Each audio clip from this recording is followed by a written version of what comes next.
ఇది ఒక చెత్త ప్రభుత్వం, చేతగాని ప్రభుత్వం. ఇది ఒక ఉదాహరణ మాత్రం ఇచ్చాను. ఇక్కడ రాళ్లేశారు మళ్ళా చూశారా?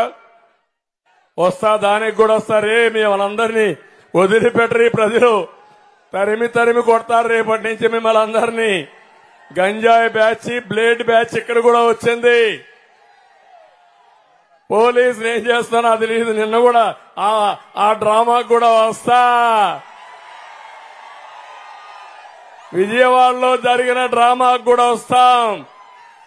మీరు ఇలాంటి చిల్లర పనులు చేస్తే, చిల్లర మూకగాని చేస్తే, ప్రజలు తిరగబడితే మీ బట్టలిప్పి తరిమి తరిమి కొడతారు. బీ కేర్ఫుల్ అని హెచ్చరిస్తున్నా.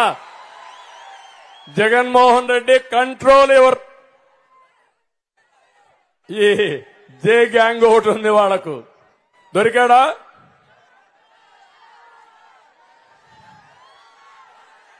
లేదా?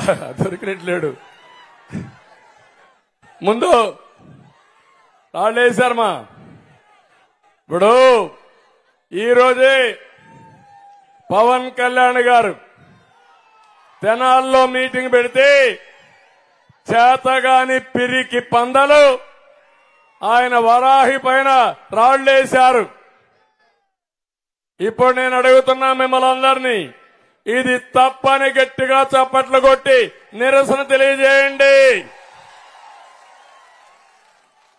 తమ్ముళ్ళు, ఆడబిడ్డలు, మీకు జ్ఞాపకం ఉందా? విశాఖపట్నానికి నేను వచ్చాను. జ్ఞాపకం ఉందా మీకు? వస్తే నన్ను విశాఖపట్నం నుంచి బయట రానియకుండా ఈ వైఎస్ఆర్ కాంగ్రెస్ గూండాలు అడ్డుకుంటే ఈ పోలీసులు ఆ రోజు చర్య తీసుకోకుండా ప్రేక్షకులుగా ఉండి నన్ను తిరిగి పంపించారు. జ్ఞాపకం ఉందా అని మిమ్మల్ని అడుగుతున్నా.